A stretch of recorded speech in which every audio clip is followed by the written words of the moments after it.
ስለ እግዚአብሔር ባህሪ ሳስብ ወይም እግዚአብሔር መጽሐፍ ቅዱስ ላይ ስለተናገራቸው ነገሮች ሁልጊዜ ሳስብ በጣም የሚገርሙኝ ብዙ ነገሮች አሉ። እግዚአብሔር ደግሞ እንደዚህ ይላል እንዴ ደግሞ እንደዚህ ይላል እንዴ ያልኩኝ በየጊዜው ማያቸው ነገሮች አሉ። ሁልጊዜ አዲስ ነው እግዚአብሔር። ያንኑ መጽሐፍ ቅዱስ እያነበብን በየጊዜው ከውስጡ የሆነ ነገር እናገኛለን። እና እኔ ሰሞኑን ያገኘሁት ነገር ምንድነው መሰላችሁ? እግዚአብሔር መታወቅ ይፈልጋል። ጌታ ስሙ ይባረክ። በጣም ገረመኝ። እንዴ እግዚአብሔር መታወቅ ይፈልጋል እንዴ? እንዴት እንደዚህ ፈለገ ሁላ ብያለሁ። መታወቅ ይፈልጋል። በደንብ መታወቅ ይፈልጋል። ማን እንደሆነ ምን እንደሆነ መታወቅ ይፈልጋል። እና ዛሬ ስለሱ ነው ማካፈላችሁና ከዛ መጽሐፍ ቅዱስ ላይ እንግዲህ ለማየት ሞከርኩኝ። ዞር ብዬ ማለት ነው። አንዳንድ ቦታዎች ላይ ለማየት ሞከርኩኝና እኔ እንደገባኝ ወይም እኔ እንዳገኘሁት እግዚአብሔር በሶስት አካላቶች ላይ መታወቅ ይፈልጋል፣ ወይም ለሶስት አይነት ሰዎች መታወቅ ይፈልጋል። አንደኛ እግዚአብሔር በጣም መታወቅ የሚፈልገው ምንድነው? እርሱን በሚያመልኩት የእርሱ በሆኑት ሰዎች ዘንድ መታወቅ ይፈልጋል። እግዚአብሔር ይሄ ነው መባል ይፈልጋል። ምን አይነት ነው ሲባል እሱ ራሱ ሳይሆን የሚናገረው የተዋወቃቸው ሰዎች ስለሱ እንዲናገሩለት ይፈልጋል። እግዚአብሔርን አውቄዋለሁ ብለው ተዋውቄዋለሁ እግዚአብሔርን አንድ ቀን ልክ አዲስ ሰው ትተዋወቁና ወይም ደግሞ በጣም የምታውቁት ጓደኛችሁ ይኖርና ከዛ በኋላ ስለዛ ሰው ልትናገሩ ትችላላችሁ። ሚስተር ኤክስ እንዴት ነው ስትባሉ እንዴ እሱ እኮ እንደዚህ አይነት ሰው ነው ብላችሁ ስለዛ ሰው ዲቴል ትናገራላችሁ። ከምታውቁት የተነሳ በጣም ጓደኛዬ ስለሆነ የደበቀኝ አንድ ነገር የለም፣ ሁሉ ነገሩን አውቃለሁ ብላችሁ ትላላችሁ። እግዚአብሔር በሚያመልኩት ሰዎች ዘንድ ልክ እንደዛ መታወቅ ይፈልጋል። ጌታ ስሙ ይባረክ።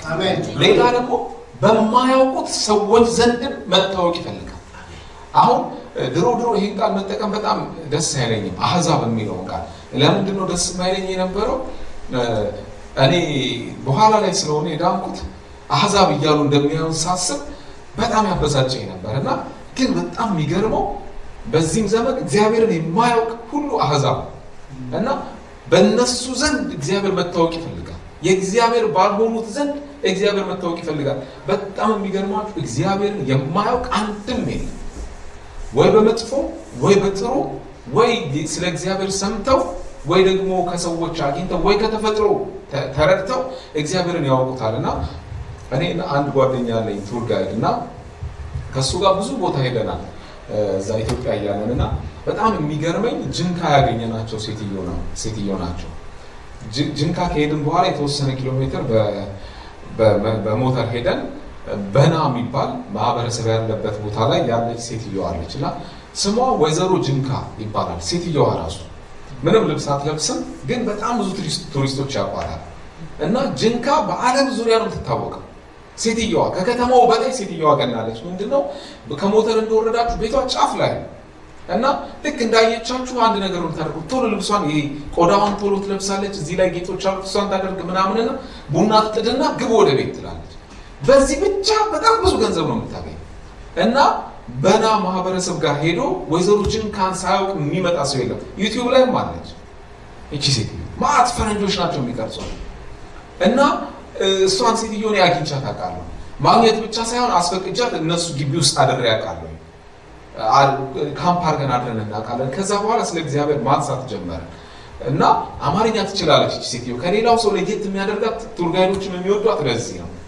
አማርኛ በደንብ ነው የምታወራው። እና ስንጠይቃት በኋላ ስለ እግዚአብሔር ምናምን ስናይ አይኔ እግዚአብሔር ምናምን ይባል አላውቅም ማለች። ግን ዝናብ የሚሰጠን አንድ አለ፣ ሌላ ደግሞ ከብቶቻችንን የሚጠብቅ ሌላ አንድ አለ አለች። ታዲያ የት ነው የሚኖሩት እነዚህ ሁለቱ ብለን ስንላት እዚህ ሰማይ ላይ ነው የሚኖሩት እና ሁለቱም ነጭ ሻሽ አላቸው፣ ነጭ ስካርፍ አላቸው አለች። እንዲህ ነጭ ስካርፍ ከየት ነው ያመጡት ምናምን ያህል እንደዚህ በቅል የሚጠጣ ቡና እያፈላች ታወራልናለች። እና ያንን ከየት ነው የሚያመጡት ያንን ስካርፍ? አይ የእነሱ የትንሽ ህዝብ ቢሆኑ መሪዎች አሏቸው፣ እንደ ጠንቋይ ናቸው። እና እሱ ነግሮናል። ሁለቱም አሉ ሰማይ ላይ ናቸው። እኛ አይተናቸው አናውቅም። ከብቶቻችንን የሚጠብቅ አንድ አለ፣ ዝናብ የሚሰጠን ሌላ አንድ አለ። ሁለቱም ግን ነጭ ሻርፕ ያደርጋሉ። ማን ነገረሽ? ይሄ ሰውዬ ነገር ይሄ ጠንቋዩ። ከዛ ጠንቋዩ ሲሞት የሱ ልጅ ደግሞ ይቀጥላል። በቃ ገዢ ነው፣ የዛ የአካባቢው ገዢ ነውና እናውቃለን አለች። አምላክ እንዳለ እናውቃለን፣ ግን ሁለት ናቸው ብለዋል። በጣም ነው የገረመኝ። እግዚአብሔር መታወቅ ይፈልጋል። በአንድም ይሁን በሌላ ለወይዘሮ ጅንካ ሁለት ሆኖ ገብቷታል። ይሄ 3-1 የምንለውን አምላክ እንዴት አድርጌ ላስረዳት? ግን እግዚአብሔር ሁለት ሆኖ ገብቷታል ሰማይ ውስጥ እንደሚኖር እና የነገራት ጠንቋዩ ኢየሱስ ክርስቶስ ጌታ ነው። ሌላ ደግሞ ሶስተኛ እግዚአብሔር በጣም መታወቅ የሚፈልገው በሰይጣን ዓለም ዘንድ መታወቅ ይፈልጋል። ስለማያውቁት አይደለም፣ ግን በየጊዜው እየሄደ ሊተዋወቃቸው ይፈልጋል። ይሄ እንግዲህ መጽሐፍ ቅዱስ ላይ ያለ ነው።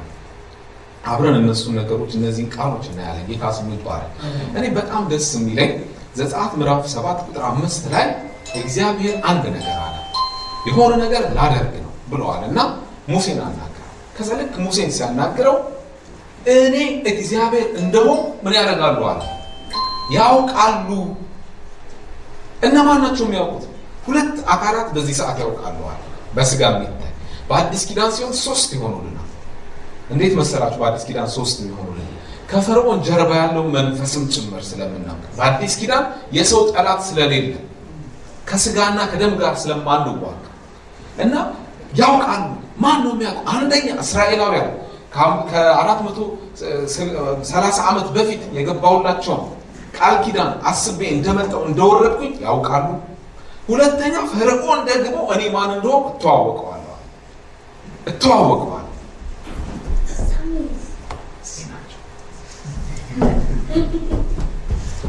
እኔ እተዋወቀዋለሁ። መጥቼ ፈርዖንና እግዚአብሔር እኮ ልክ እኔ እዚህ አሁን ስመጣ ማዕት ሰው ነው የተዋወቀው። ሁሉም ሰው ምን ይላል? ናይስ ቱ ሚት ዩ ብሎ ይሄዳል። ልክ እንደዛ ነው የተዋወቁት እግዚአብሔርና ፈርዖን። ሙሴ መጣ፣ ቤተ መንግስት ገባ፣ ህዝቤን ልቀቅ ይላል። ማን ነው እሱ ልቀቅ የሚለኝ? ወይ ስም የለውም እና ማን ነኝ አለ። እኔ ነኝ አለ። እሱ ማን ነው? እሱማ የሁሉ ነገር ጌታ። ከኔ በላይ ሌላ ጌታ፣ ከኔ በላይ ሌላ ንጉስ፣ ከኔ በላይ ሌላ ገዢ፣ እንደውም ግዛታቸው ይጨምራል፣ እንደውም የሚደረግባቸው ክፋት ይጨምራል፣ እንደውም ጭድ ሳይሰጣቸው ጭድም ፈልገው ጭቃማ አብኩተው እንዲሄዱ ያደርጋቸዋል። በእያንዳንዱ ስቴፕ ግን እግዚአብሔር ፈርዖንን ተዋወቀ።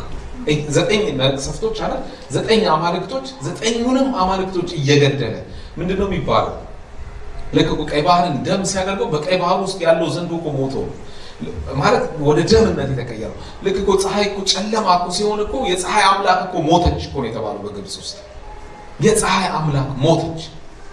ፀሐይ ልታወጣልን የነበረችው ሞተች። እንዴት ፀሐይ ሳታወጣ ቀረች? ለዘመናት ውስጥ ፀሐይ ሳይወጣ ቀርቶ አያውቅም። ብርሃን ሳይሆን ቀርቶ አያውቅም። እና እግዚአብሔር ፈርዖንን ተዋወቀው። በምንድን ያለው? ለሙሴ ሲነግረው በኃይለኛና በጸናች ክንድ ተዋወቀው። ፈርዖን ህዝቡን እስኪለቅ የእሱ የሆኑትን እስኪለቅ ድረስ ተዋወቀው። መጨረሻ ላይ ደግሞ ህይወት ይሰጠናል ብለው የሚሉትን አምላክ ልጆቹን የሙሉ ግብፃውያን የመጀመሪያ ልጅ የሰው ልጆችን ብቻ ሳይሆን የእንስሳቶቻቸውንም የመጀመሪያ ልጅ ጭምር በመግደል ተዋወቀ። እንዴት አይነት አስከፊ ጨለማ መሰላ! እግዚአብሔር በዚህ መልኩ እኛን አልተዋወቀንም። ጌታ ስሙ ይባላል። ግን እግዚአብሔር ሰዎችን፣ እግዚአብሔር ያጋንንቱን እንደዚሁም እግዚአብሔር የእሱ የሆኑትን ህዝብ መተዋወቅ ይፈልጋል። ልክ መጥቶ ናይስ ቱ ሚት ዩ ማለት ይፈልጋል። ጌታ ስሙ ይባላል። እናንተ ምን ያህል እግዚአብሔርን ተዋወቃችሁታል? እኔ ምን ያህል እግዚአብሔርን ተዋውቀዋል? ይሄኛው ትውውቅ ምናልባት ስም የማወቅ አይነት ትውውቅ አይደለም። አንዳንድ ጊዜ እግዚአብሔርማ ብለን የምንናገረው ዴፊኒሽን አለ። ስም የማወቅ አይነት ትውውቅ አይደለም። ይሄኛው ትውውቅ ምን አይነቱ ትውውቅ መሰላችሁ? አዳም እና ሔዋን የተዋወቁት አይነት ትውውቅ፣ ዲፕ የሆነ ኢንቲሜሲ ያለበት አይነት ትውውቅ። ያኛው ትውውቅ ከየት መጣ ካላችሁኝ፣ አዳም መጀመሪያ ሔዋን ያያት ቀን እኮ ሰው እንደሆነች አውቋል።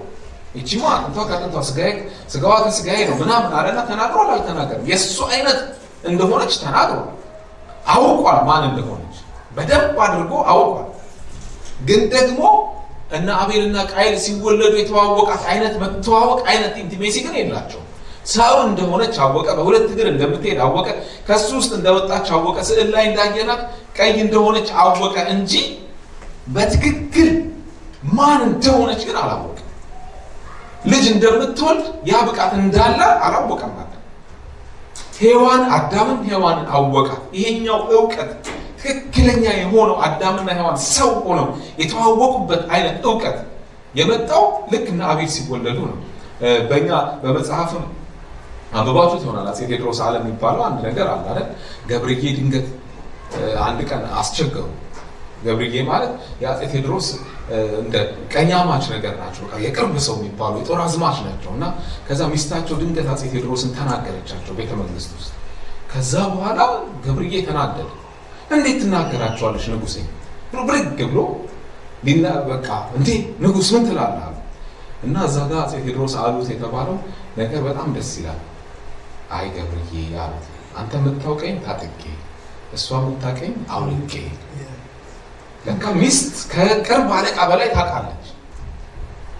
እና ትክክለኛ የሆነው ትውውቅ የመጣው አዳምና ሔዋን እግዚአብሔር ልክ በእንደዛ አይነት ኢንቲሜሲ ነው። ጠላትን አይደለም የሚተዋወቀው፣ አሕዛብን አይደለም የሚተዋወቀው፣ እኛን መተዋወቅ የሚፈልገው። እንግዲህ አራት ቦታ እግዚአብሔር እንደ ግለሰብም እንደ ሕዝብን ደግሞ የተዋወቀበትን ቦታ አሳያችኋል። ከዛ በፊት ግን በጣም የሚገርመኝ በጣም ብዙ ቃሎች ያገኘሁት በኢሳይያስ 52 ላይ እንደዚህ ይላል ቁጥር 6 ላይ ስለዚህ ወገኔ ስሜን ያውቃል የምናገር እኔ እንደሆንኩ በዚያ ቀን ያውቃሉ፣ እነሆ እኔ ነኝ። አሁንም እዚህ ጋር መጥቶ ስሜ የለውም እኔ ነኝ። ማን ልበላቸው እሺ ሄጄ አለ ሙሴ።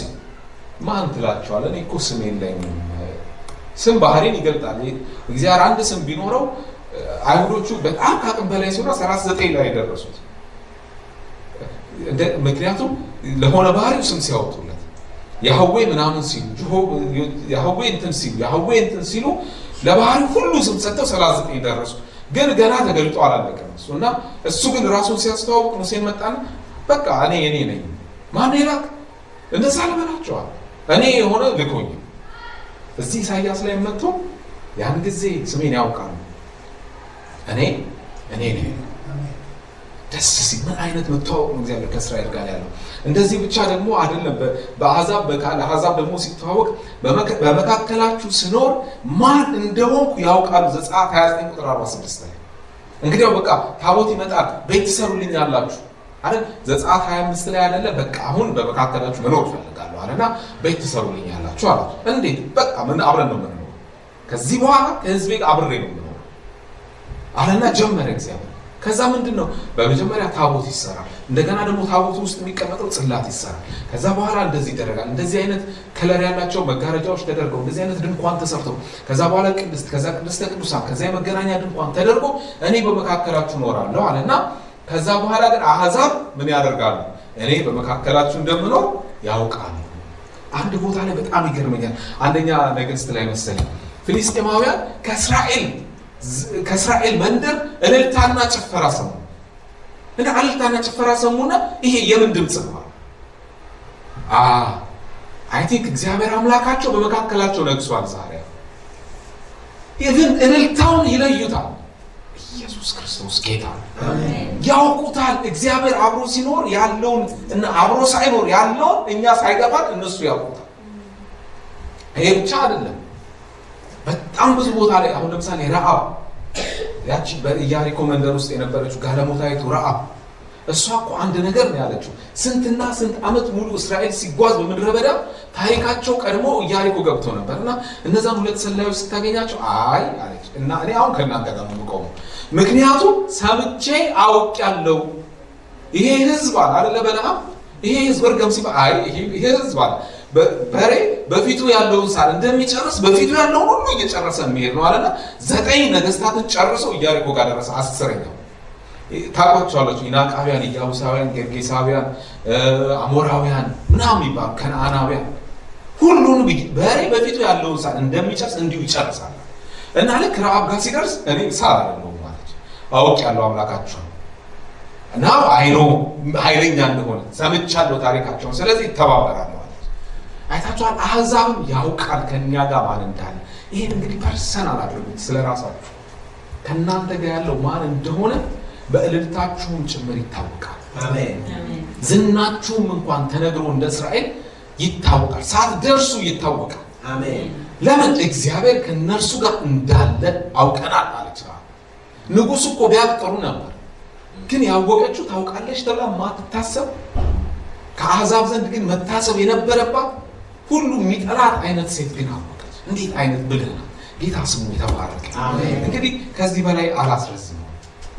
አንድ ቦታ ላይ ግን ሕዝቅኤል 16 እኔ በጣም የሚገርመኝ ቃል ሕዝቅኤል 16 እስራኤል እግዚአብሔር ላይ በጣም የጠንቀቀችበት ሰዓት ነው። ይሄ ሰዓት በቃ ማን አለብኝ አለች ማለት ከኔ በላይ አይነት ነው ያለችው። አንዳንድ ጊዜ እንደዛ እንሆናለን። እንዴት እንሆናለን? እግዚአብሔር የቱ ጋር እንደተገናኘን እንረሳና ሰው ሁሉ እግዚአብሔር የሚያገኘው ቸግሮት ነው ማለት አይደለም።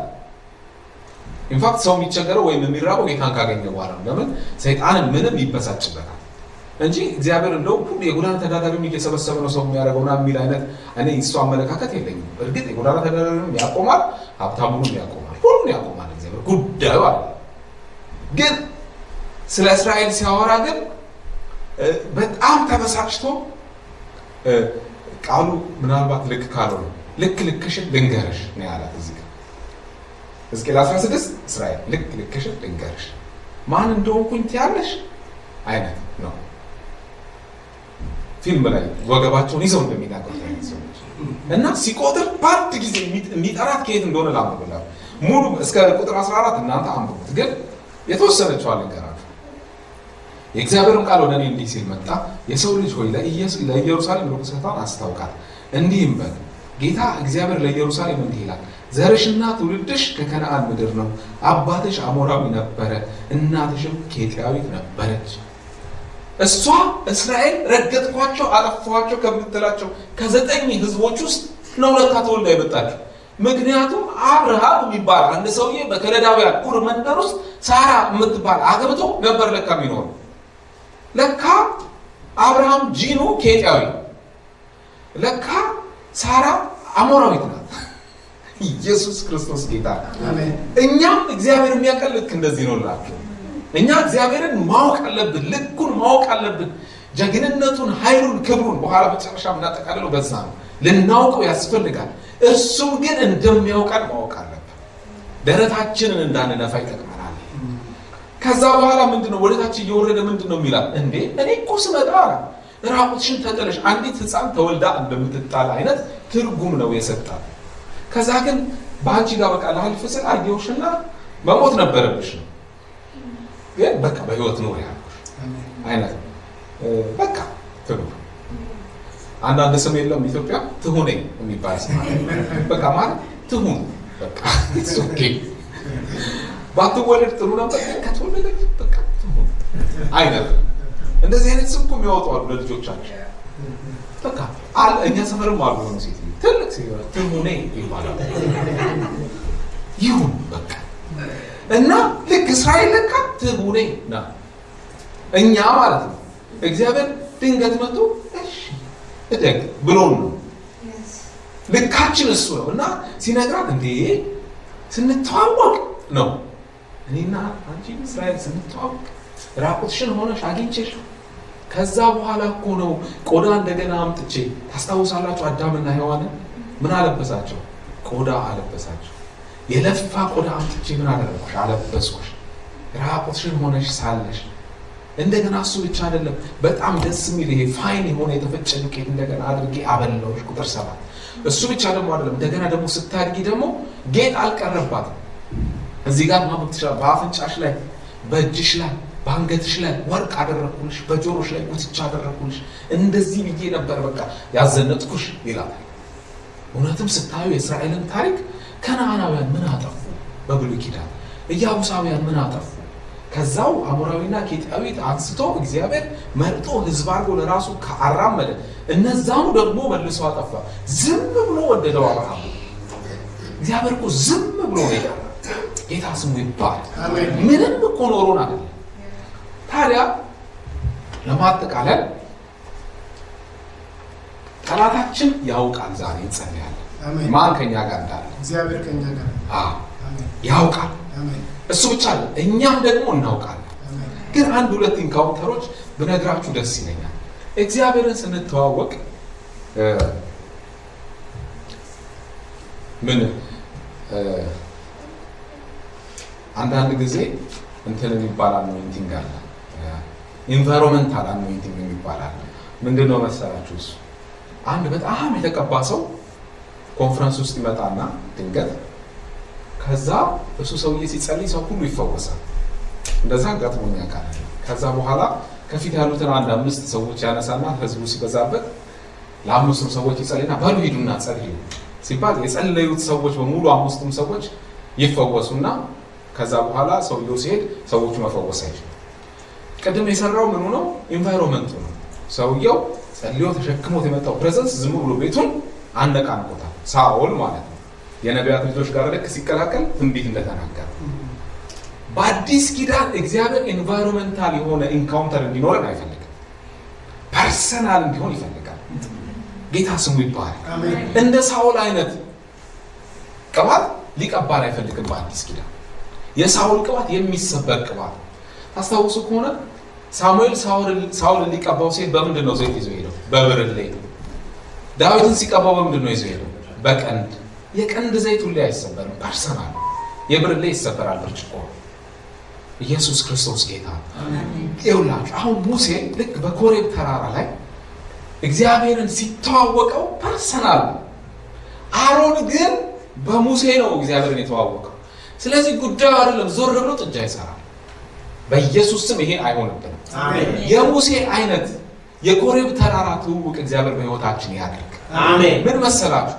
ሙሴም ይላል የሙሴ አይነት ትውውቅ እርምጃ የሚፈልግ ነው። የሙሴ አይነት ትውውቅ ጉጉት የሚፈልግ ነው። የሙሴ አይነት ትውውቅ ከተስፋ መቁረጥ ውስጥ የሚመጣ ተስፋ ነው። እንዴት መሰላችሁ? ሙሴ በኮሬብ ተራራ እሳት ሲነድ ብቻ ነው ያየው። አብዛኛውን ቀን አንድ ቀን አለ አብዛኛውን ቀን እሳት ሲነድ ያያል። ዋን ኦፍ ዘ ዴይስ ብድግ ብሎ ወደ ኮሬብ ተራራ ምን አደረገ? ወጣ። ይሄንን እሳት ሄጄ ማየት አለብኝ። ልክ የሄደ ቀን ድምፅ ደግሞ መጣ። አይታችኋል? እግዚአብሔር ልክ ስንቀርበው አንድ ስቴፕ ከዛ ሌላ ደግሞ ያወጣል። ከዛ እሱ ብቻ አይደለም፣ ቅጠሉ በእሳት ሲነድ ደግሞ አየን። እንዴ ይሄ ደግሞ ቅጠሉ አይቃጠልም፣ እሳቱ ግን ይነዳል ላይ ወለ በጫማህ ነው የሚል ድምፅ ሰማ። የሙሴ ኢንካውንተር ምን ሆነ? ፐርሰናል ሆነ። ጌታ ስሙ ይባረክ። አሜን። ያው የህዝብ ኢንካውንተር በኢየሱስ ስም ጌታ አይስጠን። የህዝብ ኢንካውንተር ሲና በቃ ሙሴ ተጨንቆ ነው እኮ ሲና ላይ እኮ እግዚአብሔር የመጣው ሙሴ እኮ ተጨንቆ ነው ማለት። እግዚአብሔርም ጨነቀው፣ ህዝቡ አልሰማ አለ እና ምን አለ? በቃ ሙሴ አንተን እንዲያከብሩ እኔ በተራራ ላይ እወርዳለሁ። እንዲሁ እያከበሩት አይደለም። ኦል ኦፍ ሰደን ይነሱበታል። ውሃ እያሉ ምግብ እያሉ ምን እያሉ መናሰለች ኦል ኦፍ ሰደን ይነሱበታል። እና በቃ ሙሴ አሁን ህዝቡም ኢንካውንተር ያደርጋል። እና ህዝቡ እንዴት ነው የሚያደርገው? በቃ ለ3 ቀን ይቀነሱ፣ ልብሳቸውን ይጠቡ። ከዛ በኋላ የሲና ተራራ እንስሳ እንኳን እንዳይቀርበው ሙሉ ለሙሉ ምን ያደርግልኛል? ይታጠርልኝ። ማንም ወደ ተራራው አይቅረብ፣ እኔ ከዛ እወርዳለሁ። ሞመንት እግዚአብሔር ሲና ተራራ ላይ ሲወርድ መጽሐፍ ቅዱስ ምንድን ነው የሚለው? ተራራው ጨሰ አይደለም የሚለው? ተራራው መቀበል አቃተው እና እስራኤላውያን በሙሉ ያሉት ካልተዚህ ናቸዋል። ሙሴ ከዚህ በኋላ እግዚአብሔር አይናገረን፣ አንተ ብቻ ተናገረን። ምን አይነት ሽሽት ነው? ያን መልካም እግዚአብሔር ሸሹት። ለምን? የተገለጠበት መንገድ የተዋወቁበት መንገድ ልክ አይደለም። በኢየሱስም በሕይወታችን እንደዚህ አያደርግም። የአዲስ ኪዳኑ ኢየሱስ እንደዚህ አይደለም። 5000 ሰው ይመግብና ተዋወቁኝ ሲል ሁሉም ይንቀዋል። በማግስቱ ምግብ ሊፈልግ ይመጣል። ምግብ ስለበላችሁ ነው የመጣችሁት ይላቸው። አንድ ሰው ይፈውስና ከዛ በኋላ የጥብርያዶስ ባህር ዳርቻ ላይ ኢየሱስ ቆሞ እያስተማረ ሳለ ይላል መጽሐፍ ቅዱስ ሲናገር በሽተኞችን፣ ድውዮችን፣ በጨረቃ የሚነሳባቸውን አመጡና በእግሮቹ ስር ጣሉለት ይላል። ከዛ ሁሉንም ፈወሳቸው ይላል። ሁሉም ተፈወሱ። ስለዚህ ጠዋት እንምጣ ሲባል እሱ ተራራውን ደግሞ ወደ ማዶ እንሻገር ብሎ ጥሎ ይሄዳል። በአዲስ ኪዳን እግዚአብሔር የግሩፕ ትውውቅ አይፈልግም። በእንደዚህ በትልቅ ማህበር ውስጥ መገኘት ይፈልጋል፣ መንካት ይፈልጋል። ግን እግዚአብሔርን የምታውቁት በትልቅ ማህበር ውስጥ አይደለም። ፐርሰናል የሆነው ትውውቅ፣ ቅድም ያልኳችሁ አይነት ትውውቅ፣ የአዳምና የሔዋን አይነቱ ትውውቅ፣ የአፄ ቴዎድሮስና የሚስታቸው አይነት ትውውቅ የሚመጣው ፐርሰናል ሲሆን ከየት አመጣኸው ካላችሁኝ፣ ይኸውላችሁ ኢየሱስ አንድ ቀን እንደዚህ ያደረገ በማቴዎስ 17 ቁጥር 1-6 ላይ ኦርቶዶክሶች ይህንን ተራራ የደብረ ታቦር ተራራ ይላሉ። እስራኤል ውስጥ እኔ ደብረ ታቦር የሚባል ተራራ እንደሌለ በጣም እርግጠኛ ነኝ። ማቴዎስ ወንጌል ግን የሚናገረው ስሙ የማይታወቅ ተራራ ወደ ረጅም ተራራ ብቻ አካባቢው ላይ የነበረ ረጅም ተራራ ይዟቸው ወጣ ኢየሱስ። ማንን? ያዕቆብን፣ ጴጥሮስን፣ ዮሐንስን ሁልጊዜ የቅርብ የሆኑት ሶስቱን ይዟቸው ሄደና ከዛ በኋላ ሊጸልይ ጀመረ ይላል። ልክ ሊጸልይ ሲጀምር አንድ ነገር ተፈጠረ። ሙሴና ኤልያስ ወረዱ ከሰው። ስንት ሰው አለ? 3 አብሮ ሊጸልይ መጣ እና ከሶስቱ ደግሞ አንዱ ችኩል ነው። ገና ምንም በቃ ጴጥሮስ በቃ እኔ ወደዋለሁ ሙሴና ኤልያስ ሙሴና ኤልያስ እኮ ተመልሰው ይመጣሉ። ሁለቱም ሳይሞቱ ነው የሄዱት። ምክንያቱም ሙሴ መሞቱን አይሁዳውያን አያምኑ። ለምን? ሬሳውን አላገኙ እና ኢያሱ ራሱ ልክ መጨረሻ ላይ ሲጻፍ ሙሴ እግዚአብሔር ቀብሮታልና ሬሳው አልተገኘም ነው የተባለው። እና ኤልያስም አይናቸው እያየ ነው ያደረገው። ስለዚህ ኤልያስ መጥቶ ይሞታል ብለው እኮ ያስባሉ። እስካሁን ግን ያለ አይመጣም። እንደው ኢየሱስ ብቻ ነው ከሰማይ የወረደው። ከዚህ በኋላ የሚወርድ የለም። የሚወርደው ራሱ ኢየሱስ በክብር ጌታ ስሙ ይባላል። እና ከዛ ሙሴና ኤልያስን ሲያዩ እንዴ 3 ድንኳን እንስራ፣ ይችኛዋ ኢንካውንተር በቂ ናት አለ። በቃ ጴጥሮስ በጣም ተደነቀ። ኢየሱስ 12ቱንም ይዘዋል ሄደ። ኮንፈረንስ እንዳይሆንበት የቅርብ የሆኑትን ነው ይዟቸው ሄደ። ከዛ በኋላ እግዚአብሔር ከሰማይ ተቸገረ እና ድምፅ መጣ። ሌላ ትውልቅ ወደው ልጅ እሱን ድንኳን ምናምን አትበሉ፣ እሱን ስሙት። ከዛ ግን አሁን ሄደው እንዳይነኩት እንዳይቀሰቅሱት ደግሞ ከክብር ውስጥ ደመና መጣና ምን አደረገ? ጋረዳቸው ይላል። እዚህ ጋር እነ ጴጥሮስ 3 ነገር ኢንካውንተር አድርገዋል። አንደኛ መልኩ እንደ ፀሐይ ሲያበራ አይተዋል። ትክክለኛውን ኢየሱስ ኢንካውንተር አደረጉት። ይኸውላችሁ ከዚህ በፊት ምን ብለውታል መሰላችሁ? ዮሐንስ ወንጌል አብን አሳየንና ይበቃል። አዎ በቃ አብን አሳየን፣ ከዛ ይበቃናል፣ አንተ አይተናል። ከዛ በኋላ ደግሞ የግሪክ ሰዎች ደግሞ መጡና ሌላ ቦታ ላይ ደግሞ ምንድን ያሉት? እኛ የናዝሬቱ ኢየሱስን እናየው እንወዳለን። ታዲያ እሱ እኮ አብሬው ነው ሙሉ አልናናት ላይ ወስዶ አሳያቸው። ኢየሱስን መጡና አዩት። የሚያበራ ፊት አላዩም፣ የደከመ ፊት ነው ያዩት። በጣም እንደገና ሁለተኛ ኢንካውንተር ያደረጉት ድምፅ አልሰሙም፣ የሰው ድምፅ ነው የሰሙት፣ የደከመ የሰው ድምፅ። ሶስተኛ ነገር ደግሞ ክብሩን አላዩም፣ ልብሱን አላዩም። እና እነዚያ የግሪክ ሰዎች አሃ ኢየሱስ ይሄ ነው አሉ። ምክንያቱም በየዓመቱ እየመጡ ይሰግዳሉ። በቃ ኢየሱስን አየ ነው ብለው ሄዱ። የቀረበ ነው ኢየሱስን የሚያየው። ኢንካውንተር የሚያደርገው እንደ ጴጥሮስ የቀረበው ነው። እንደ ዮሐንስ አብሮት የሚሄድ ነው ተራራ ላይ። ሙሴ ተራራውን ተጓዘው ችሏል። እነ ጴጥሮስም እኮ ችለው ተጓዙት ተራራው። እና 3 ነገር አዩ። አንደኛ ፊቱን አዩት። ያዛጋ ያዩት ፊት ትክክለኛው የኢየሱስ ፊት ነው። ከፀሐይ ይልቅ የሚያበራው ፊት አዩት። ተዋወቁት ኢየሱስ። ሁለተኛ ክብሩን አዩት። ልብሱ ሲቀየር አዩ። አደፋ የነበረው ልብስ አደፋ የሌለው ሆኖ አዩ። ሲሰቀል ኢየሱስ ትዝ ይላቸዋል። ከዛ በኋላ ልብሱ ኢየሱስ ሌላ ሆኖ ነው የወረደው ከተራራ ሲወርድ።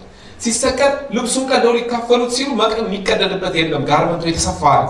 ስለዚህ ዕጣ ተጣጥለው ወሰዱት። ምክንያቱም በትንቢት ላይ ሲናገር በልብስ በጨርቄም ላይ ዕጣ ተጣጣሉበት የሚል ቃል አለ። ቃሉ ተፈጸመ። ሪል ክብሩን አዩ፣ ልብሱን አዩት፣ ማንነቱን አዩት። ጌታ ስሙ ይባላል። ሶስተኛው የእግዚአብሔር አብን ድምፅ ሰሙት። አይገርም? አብን አሳየን። እኔ ያየ እኮ አብን ያየ ነው ማለት ኢየሱስ። እኔን እኮ ካያችሁ እኮ እንዴ እስካሁን አልገባችሁ? እኔ ያየ እኮ አብን አየ፣ በቃ ጠግባችኋል እኮ በቂ ነበር እኮ ሲል አይ አብን አሳየን። አንድ ጊዜ ብልጭ አለው ከሰማ አይ ብልጭ አይነት ተራራ መጣ። ኢየሱስ ክርስቶስ ጌታ አሜን። ኢንካውንተር ፐርሰናል ነው። መተዋወቅ እግዚአብሔርን ፐርሰናል ነው። እግዚአብሔር እንደዚህ ሊተዋወቀን ይፈልጋል። ምን ያህሎቻችን በቃ ሬዲ ነን? ግን በጣም የሚገርመው እግዚአብሔርን መተዋወቅ በጣም ትልቅ ነገር ሆኖ ሳለ በጣም ብዙ ዋጋ ግን አያስከፍልም። ለምን መሰላችሁ? አሁን እግዚአብሔር ወርዶ በመንፈስ ቅዱስ አማካኝነት ከስተንፋሳችን ይልቅ ቅርብን ትንሽ ጥረት ነው የሚፈልገው። እና እግዚአብሔር ሊተዋወቃችሁ ይፈልጋል። እንዴ አንተሽ ምን ሆነ ነው? በክርስትና ስንት ዓመት ነው? እግዚአብሔርን እስከዛሬ አላውቀውም። በደንብ ታውቁታላችሁ፣ ግን አይጠቀምም። ሁሌ መልኩ አዲስ ነው። ማለዳ ማለዳ አዲስ ነው። በአዲስ ማንነት ሊተዋወቀን ይፈልጋል። አሜን።